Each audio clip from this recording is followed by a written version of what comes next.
Transition കുറെ വലിച്ചടിച്ച് നോക്കി, ഒന്നും നടന്നില്ല.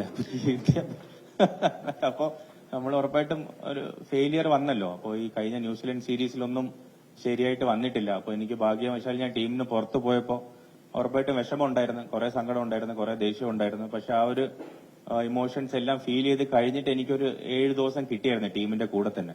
അപ്പോൾ ആ ഒരു 7 ദിവസത്തിൽ നമ്മൾ വെറുതെ ഇരിക്കാതെ വർക്ക് ചെയ്യുമല്ലോ, നമ്മൾ ബാറ്റിംഗ് പ്രാക്ടീസ് ചെയ്യാൻ പോകും, മെന്റലി വർക്ക് ചെയ്യും. അപ്പോൾ ഞാനൊന്ന് ആലോചിച്ചു എന്താണ് ഞാൻ ന്യൂസിലൻഡ് സീരീസ് മോശമായിട്ട് ചെയ്തത്, അപ്പോൾ അടുത്ത അവസരം കിട്ടുകയാണെങ്കിൽ ഇനി എന്താണ് ബെറ്റർ ആയിട്ട് ചെയ്യാനുള്ളത്. അപ്പോൾ അങ്ങനത്തെ ഒരു റീബിൽഡിംഗ് ഫേസ് എനിക്കൊരു 7 ദിവസം കൊണ്ട് കിട്ടിയിട്ടുണ്ടായിരുന്നു. അപ്പോൾ ഞാൻ നേരത്തെ ഒരു ഇന്റർവ്യൂവിൽ പറഞ്ഞ പോലെ എനിക്ക് സക്സസിനെ കാട്ടി കൂടുതൽ കിട്ടിയിട്ടുള്ള ഫെയിലിയേഴ്സ് ആണ്. അപ്പോൾ ഈ ഫെയിലിയേഴ്സിന് പെട്ടെന്ന് തിരിച്ചു വരാൻ ഉള്ളൊരു പാഠം ദൈവം സഹിച്ച് എനിക്ക് പഠിക്കാൻ പറ്റിയിട്ടുണ്ട്. അപ്പോൾ ആ ഫെയിലിയറിന് എനിക്ക് പെട്ടെന്ന് മനസ്സിലായി, ഓക്കെ ഇനി സക്സസ് കിട്ടാൻ വേണ്ടി എന്തൊക്കെയാണ് ചെയ്യേണ്ടത്. അപ്പൊ അങ്ങനത്തെ കുറെ കാര്യങ്ങളൊക്കെ ചെയ്തപ്പോ മനസ്സിലായി കൂടുതൽ വലിച്ചടിക്കേണ്ട ആവശ്യമില്ല, ബോൾ നോക്കി ടൈം ചെയ്യാനും പറ്റുമെന്നുള്ളൊരു ടാലന്റ് എനിക്ക് ഉണ്ടെന്ന് എനിക്കറിയാം. ഉറപ്പായിട്ടും കുറച്ചുകൂടെ ക്ലിയറായിട്ട് തിങ്ക് ചെയ്യാൻ പറ്റുന്നുണ്ടായിരുന്നു, കുറച്ചുകൂടെ പ്ലാൻ ചെയ്യാൻ പറ്റുന്നുണ്ടായിരുന്നു, കുറച്ചുകൂടെ എനിക്ക് എന്തൊക്കെയാണ് ഷോട്ട്സ് ഉള്ളത്, എനിക്ക് എന്തൊക്കെയാണ് ഷോട്ട്സ് ഇല്ലെന്ന്, അങ്ങനത്തെ ഒരു കാര്യങ്ങളൊക്കെ ക്ലാരിറ്റി കുറച്ചുകൂടെ ബെറ്റർ ആയിട്ട് അപ്ലൈ ചെയ്യാൻ പറ്റിയിട്ടുണ്ടായിരുന്നു.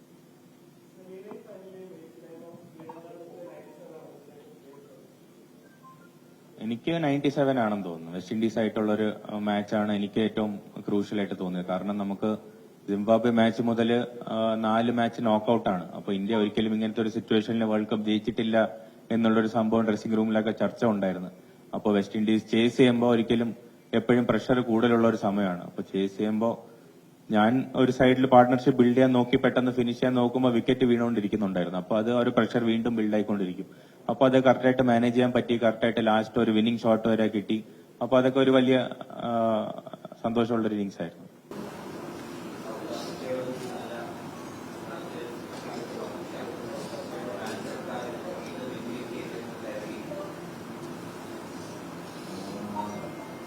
കരുതിയിരുന്നു വെച്ചാൽ ഞാൻ എന്തായാലും കളിക്കുന്നില്ലായിരുന്നല്ലോ, ഞാൻ ഒരു മാച്ചേ കളിച്ചിട്ടുണ്ടായിരുന്നുള്ളൂ. അഭിഷേകിന് വയ്യാത്തപ്പോഴാണ് കളിച്ചത്. അപ്പോൾ ടീമിന്റെയും ലീഡേഴ്സിന്റെയും ഒരു ക്വാളിറ്റി എന്ന് വെച്ചാൽ അവർ മാക്സിമം പ്ലേയേഴ്സിനെ ബാക്ക് ചെയ്യുന്നുണ്ടായിരുന്നു.